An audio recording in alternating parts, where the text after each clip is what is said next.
Hi, good day everyone. Today we are going to cover week 9's topic, which is selection and organization of content. So, hi, I am Ivan Charles A. Padaranga, and our group consists with the names of Arnold Estaniel, Orlan Jane Paul Peñaranda, and Mervin Yones. So, defining selection and organization of content is that it involves selection of content in line with the goals and objectives of the curriculum. The selected the selected content will have to be arranged in a form that will help teachers in choosing and organizing appropriate learning experiences for the classroom. Content organization is a response to the activity of the information seeker designed to make that activity more successful. So in other words, we organize content or anything else so that the reader's attempt to find it will be successful. So all in all, this means that content should be chosen based on the goals of the curriculum and arranged in a clear way to so that teachers can use it effectively. Next definition is that the subject matter or content is significant if it is selected and organized for the development of learning activities, skills, processes, and attitude. It also develops the three domains of learning, namely the cognitive, affective, and psychomotor skills, and considers the cultural aspects of the learners. So, what this means is that content is important when it is well chosen and organized to build learner skills, knowledge, attitudes, and processes. Question is, what is content in education? Curriculum content simply means the totality of what is to be taught in a school system. The content component of a teaching learning situation refers to the important facts, principles, and concepts to be taught. It can be in form of knowledge, skills, attitude, and values that learners are exposed to. So this means that curriculum content is everything taught in school. It includes facts, concepts, principles, skills, attitudes, and values that learners need to know and develop. Next is content selection in student-centered curriculum. First one is students come to have a more realistic idea of what can be achieved in a given course. Second is learning comes to be seen as a process of gradually reaching achievable goals. Third is students develop greater sensitivity to their role as learner and their rather vague notions of what it is to be a learner can become much sharper. Next is self-evaluation becomes more feasible. Next is classroom activity can be seen to relate the learner's real life needs, and lastly to development of competences can be seen as a gradual rather than an all or nothing process. So what this means is that in a student-centered curriculum, content is chosen to match the learner's needs and realities. It helps students set realistic goals, understand their role as learners, and connect to lessons to real life and practice evaluation, and to see learning as a gradual process of building skills and competencies. So next is setting some type of criteria to help select appropriate content for your course, and it should be first, fit with your course learning goals. Second is have importance in the discipline. Third is be based on or related to research. Fourth is appeal to student interests. Fifth is not to overlap excessively with students' past experiences or knowledge. Sixth is be multifunctional. It helps more than one concept, skill, or problem. Seventh is stimulate search for meaning.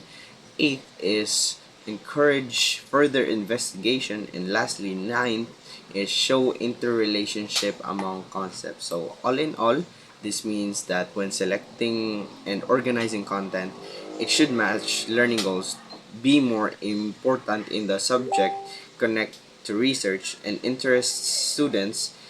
It also should avoid too much repetition, teach multiple skills or ideas, encourage deeper meaning, promote further exploration, and show connection between concepts.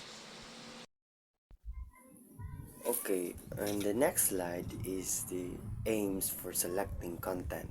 So, this is focused on helping students become self-directed learners by teaching strategies, encouraging self-awareness, and building skills for planning, goal setting, and self-evaluation. Each aim is designed to foster independence and adaptability in learning. So first, in the aims for selecting content to provide students with effective learning strategies. So teach methods like summarizing or making maps to improve study habits.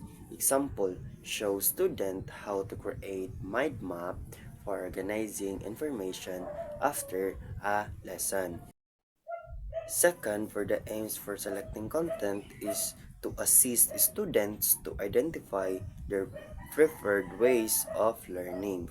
So these help students recognize whether they learn best by seeing, hearing, or doing.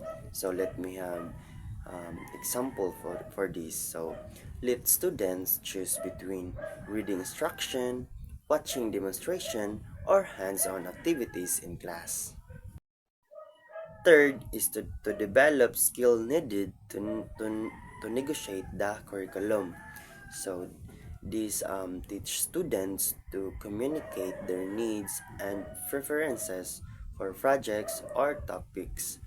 For example, allow students to propose an alternative topic for a class project and discuss it with the teacher.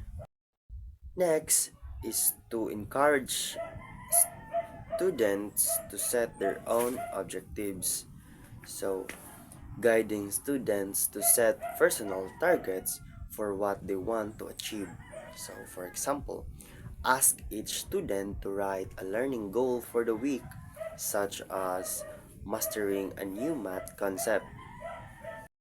Next is to encourage students to adopt realistic goals and time frames. So, these help students to achievable goals within a sensible schedule. So, example, support a student in breaking a large assignment into smaller tasks, setting checkpoints along the way. Last is to develop the student's skills of by self evaluation. So this teach students to assess their own progress and reflect on results. Example, provide self-assessment checklist for students to review their completed work and identify areas for improvement. Next is guiding principles in the selection and organization of content. So, validity, teaching the content that we ought to teach according to national standards explicit in the basic education curriculum. It also means teaching the content in order to realize the goals and objectives of the course as laid down in the basic education curriculum. So, validity means only including content that matches official curriculum standards and helps achieve the subject's learning goals. So, example, if the basic education curriculum requires teaching the water cycle in science, lesson must cover evaporation, condensation, and precipitation to meet those standards. Next is significance. So significance, what we teach should respond to the needs and interests of the learners, hence meaningful and significant. So significance should be interesting and relevant to students' needs student needs so that learning feels meaningful. So example, when discussing nutrition and health, including information about common local foods that students eat every day to make lessons useful and relatable. Okay, next is balance. Includes not only facts but also concepts and values. The use of the three level approach ensures a balance of cognitive, psychomotor, and affective lessons content. A balanced content is something that is not too easy to bore the above average student, neither not too difficult to turn off the average. So balance must cover a range of knowledge, facts, concepts, and values, and different skills, not just not not just memorization, making sure they are uh, neither too easy nor too hard for most students. So um, exam So, example is a lesson on road safety should teach traffic rules. So, it includes facts. So, safe practices, skills, and respect for others is values. So, with activities for both discussion and hands-on demonstration, so all students remain engaged. Self-sufficiency means that content truly covers key topics in depth rather than superficially. For example, in a math class, instead of briefly touching many formulas, students deeply study a few fundamental concepts like fractions and their operations. Interest refers to adapting content to learners' developmental levels and their cultural or ethnic backgrounds. For instance, a social studies lesson might include local history that connects to the student heritage, making it more engaging. Utility ensures that what is taught is useful beyond exams and applies to to real life, teaching financial liter- lit- literacy skills such as budgeting equips students to manage money after school. Feasibility. The content is feasible in the sense that the essential content can be covered in the amount of time available of instruction. A guaranteed and a viable curriculum is the first in the school related factors that has the greatest impact on student achievement. This is the structure of subject matter content. So, our subject matter content includes cognitive skill, and affective components. The cognitive component is considered with facts, concepts, principles, hypotheses, theories, and laws. So the skill component refers to the thinking skills as well as manipulative skills, while the affective component is the realm of values and attitudes. Cognitive, the mental action or process of acquiring knowledge and understanding through the experience and the senses. So, cognitive refers to the mental processes involved in gaining knowledge and comprehension. It includes activities such as thinking, observing, learning from experience, and using the senses to understand the and interpret information. Essentially, cognition is how we process and make sense of the world around us. The following falls under cognition. First is facts, an idea or action that can be verified. So, facts, these are piece of information that can be proven to be true or false through evidence or observation. Facts serve as the basic building blocks of knowledge because they are objective and verifiable. Second is concepts. Is a is is a categorization of events, places, peoples, ideas. So concepts are mental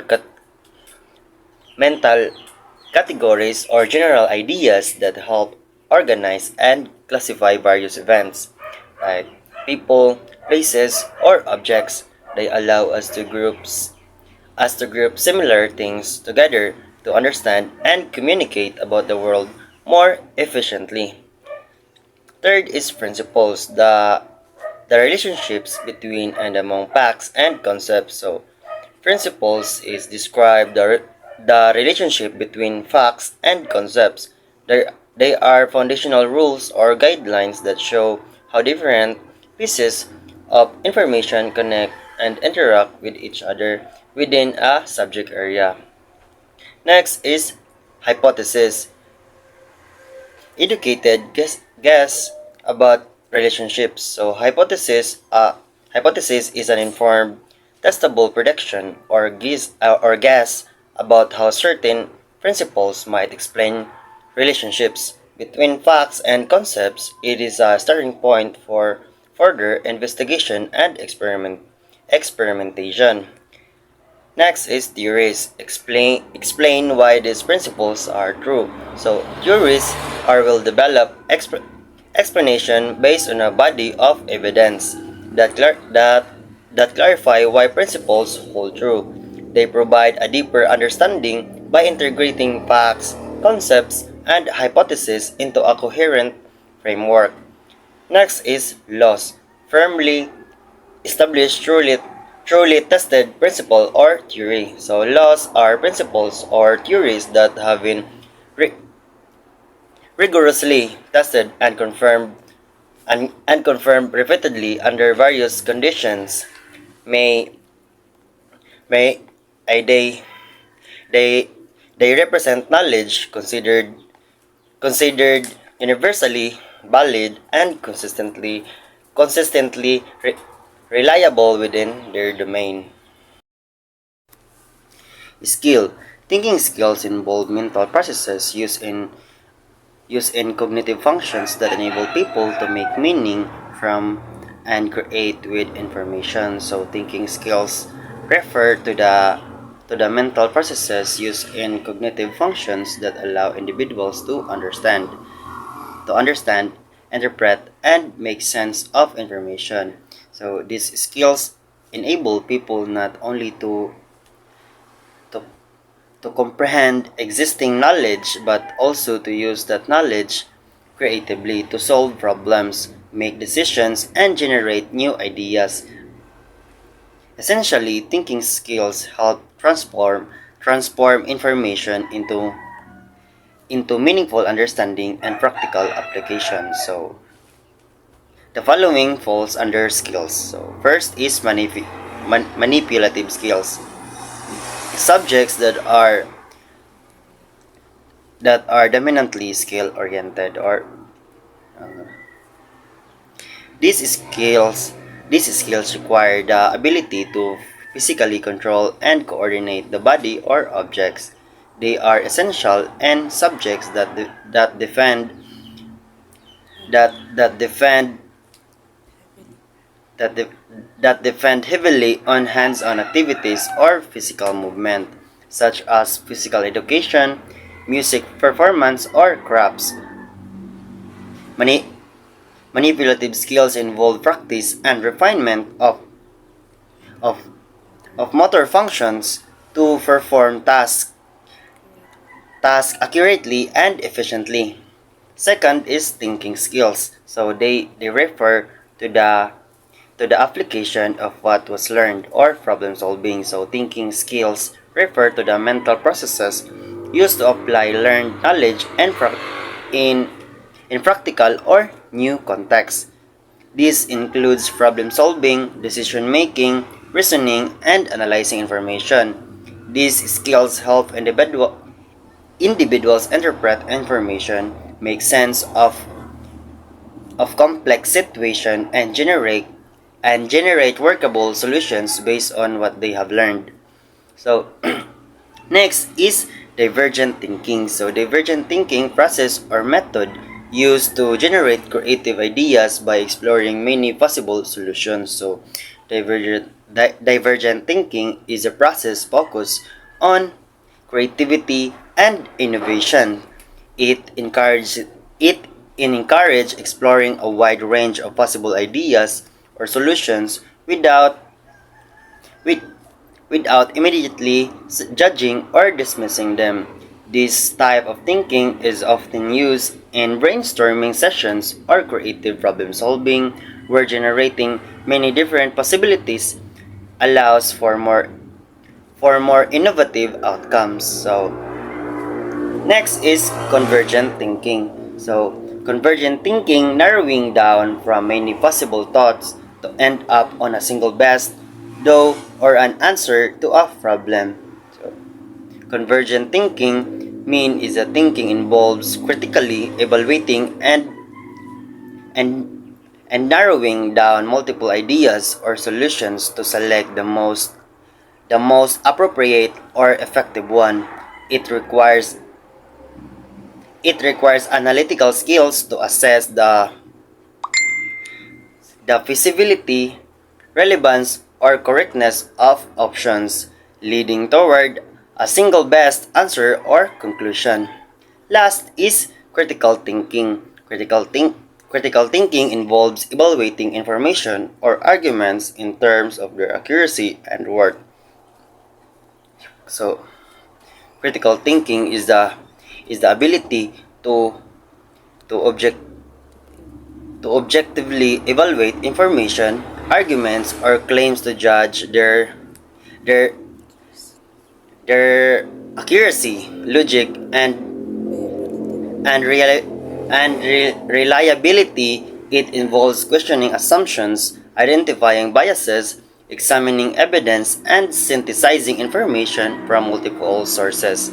This skill is crucial for making informed decisions, solving complex problems, and understanding deeper meanings beyond superficial explanations. This is the continued of the structure, subject matter, content. First is affective. So let's discuss about affective. So the affective, the sense of the individual makes of the world around him in relation to what he feels is valuable, ethically or morally right. So there are actually two components of affective. So first is value. So value helps to guide our behavior. Values decide what we think as for right, wrong, or unjust. And attitude. And next is attitude. Our attitude are our likes and dislikes of things, people, and objects. So attitude are the response that is the result of our values being implemented. Let's move on to organizing content. So many of variation on concept mapping techniques exist to help you decide on an organization structure for your content. The key idea is name in a word or two the major topic or concept for your course. Then try to visually place them on the page. So you can also use hierarchical approach or put the concept in the center of the page and work out from there. Put the work into boxes or bubbles and connect them with the lines or arrows to show how the materials being connected. Using the boxes and bubbles, the use of the arrow, we can put verbs on the connectors to clarify the relationship between ideas for an even or flexible approach. We can try using an index card or sticky notes for each concept. Instead of boxes or one sheet of papers, we can use sticky notes and move them physically around so that so until we can see an organization that makes sense. So for more linear thinkers, we can create a list of headings and subheadings is equally effective for students so that they can see and understand with their own knowledge. A suggestion for ordering topic. It includes topic by topic, chronological, causal, cumulative, problem-centered, and spiral. So firstly, let's discuss about topic by topic. So topic by topic, there are no set of relationship among the topic. So meaning it is not necessarily for us to for ordering. It is not critical. So this work well for courses that revolve around the current or specific issues.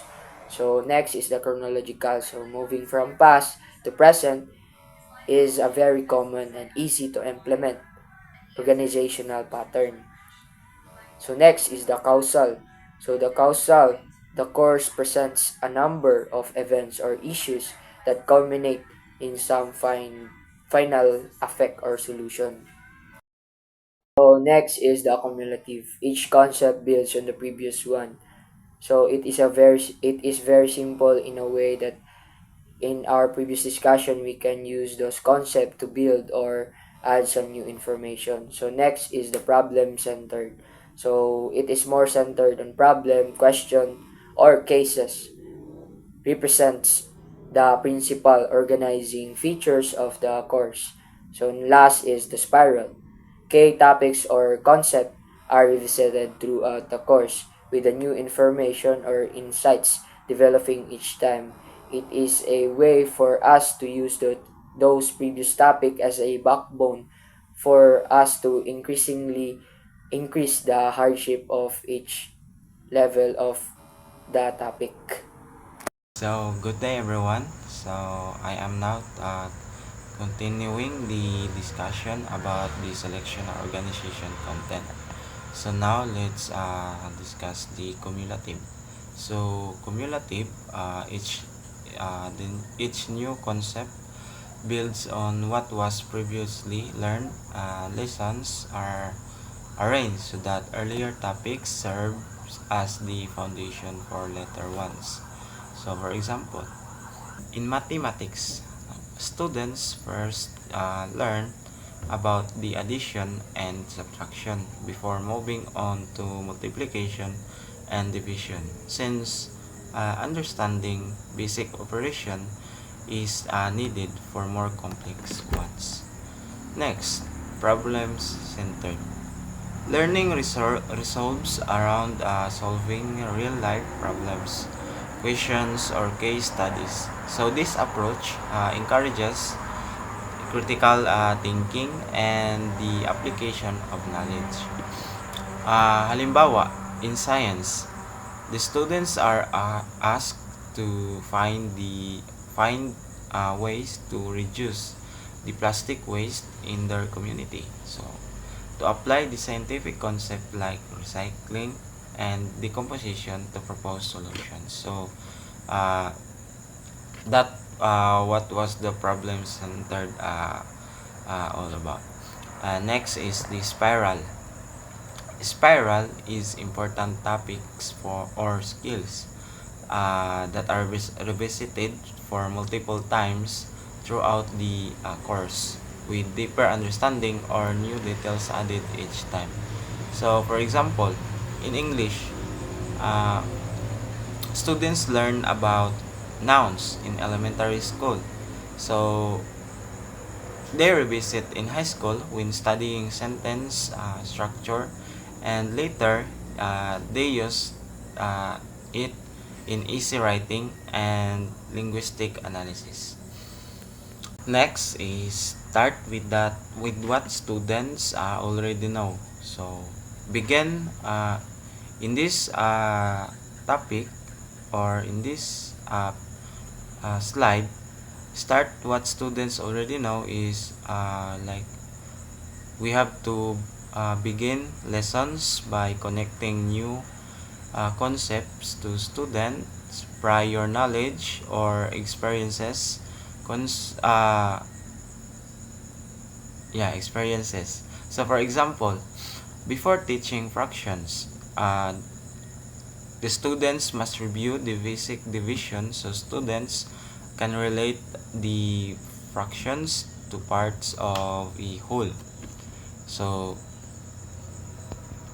that's how the students will apply it.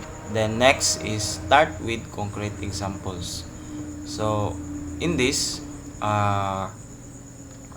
we must use the real life or tangible examples before explaining abstract theories or principles. So for example, in science, in science, uh, show how ice melts before explaining the concept of changes in state of matter.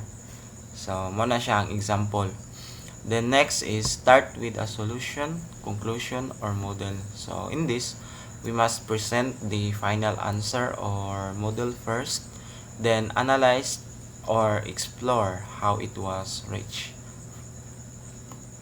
Next is give students time to reflect. So we must the students must allow to think about what they learned and how they learned it and how it applies to real life.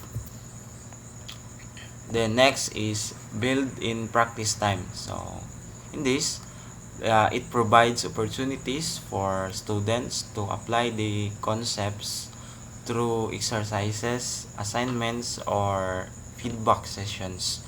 For example, after teaching a grammar rules, then must give the students writing activities to practice using correct sentence structure. So this is how to build practice in time. Uh, must provide for opportunities for students to apply concepts through exercises, assignments, or feedback sessions. So next is the second structure of the selection or organization of content, which is the non-sequential learning structures. So the non-sequential learning structures is naga-refer to instructional designs in which information is not presented in a fixed linear order. Instead, learners must explore the interconnected ideas or data to construct their own understanding. So this approach nag-encourage into students to actively make the sense of information rather than the simply following a predetermined sequence. So such learning is often involves the case studies and scenarios where the students analyze the real life or hypothetical situations. So through these formats, learners apply the critical thinking to identify the problems, interpret the data, and propose possible solutions. So ang goal ani is to help the students use the information given to determine the key issues or initiate an investigation, promoting the deeper comprehension and independent learning. For example, kanang sa nursing class, the students might be given a patient. So sa nursing class niya, patient's case file scenario and asked to diagnose the issue and suggest a care plan rather than being directly taught each step and order. So muna siya example sa non-sequential learning structures. The next is the sequential learning structure. So ang sequential pod is nag-refer siya sa logical arrangement of the content in a specific order nga makatabang to build the students understanding step by step. So this is the method na nag-emphasize sa progression where concept or skill learned becomes the foundation of the next. So by organizing the lessons in sequence, students are guided systematically toward mastery of a topic. So we have the description or list. So kini siya is one type of sequential structure.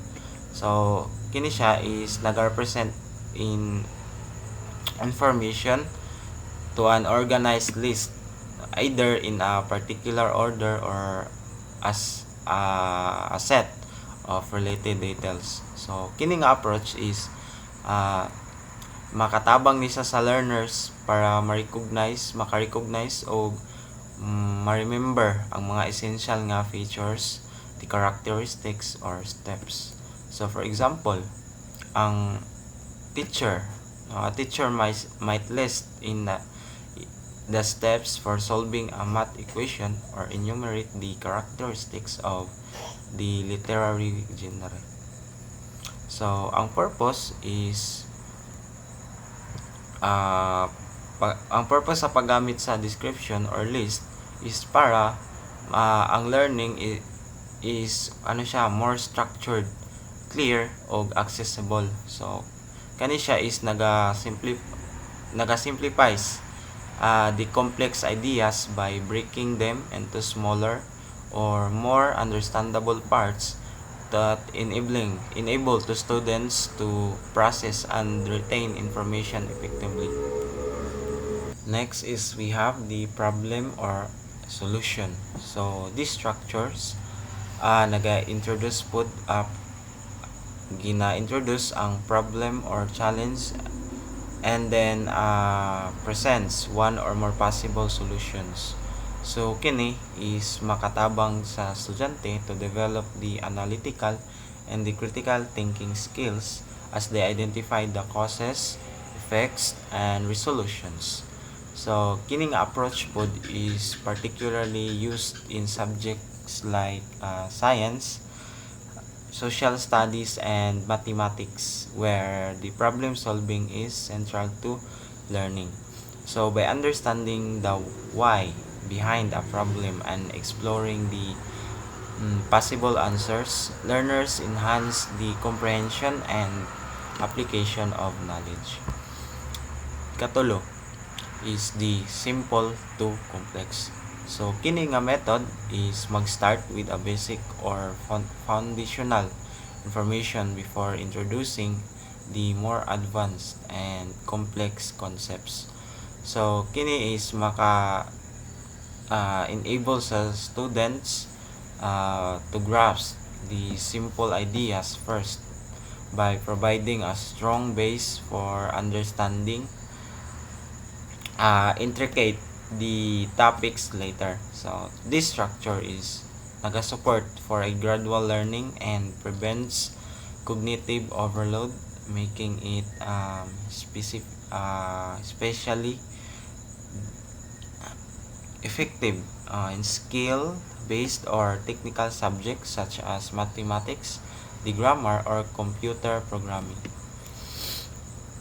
Next is the familiar to unfamiliar. So kini pod nga structure is the instruction where we begins with concept or experiences that students already know and gradually moves toward new or less familiar material. So by connecting the new information to prior knowledge, so teachers help students to understand the abstract or challenging ideas more easily. So this can be achieved through analogies, metaphors, or comparisons in making learning more meaningful and relatable. So that is the discussion all about, and thank you everyone.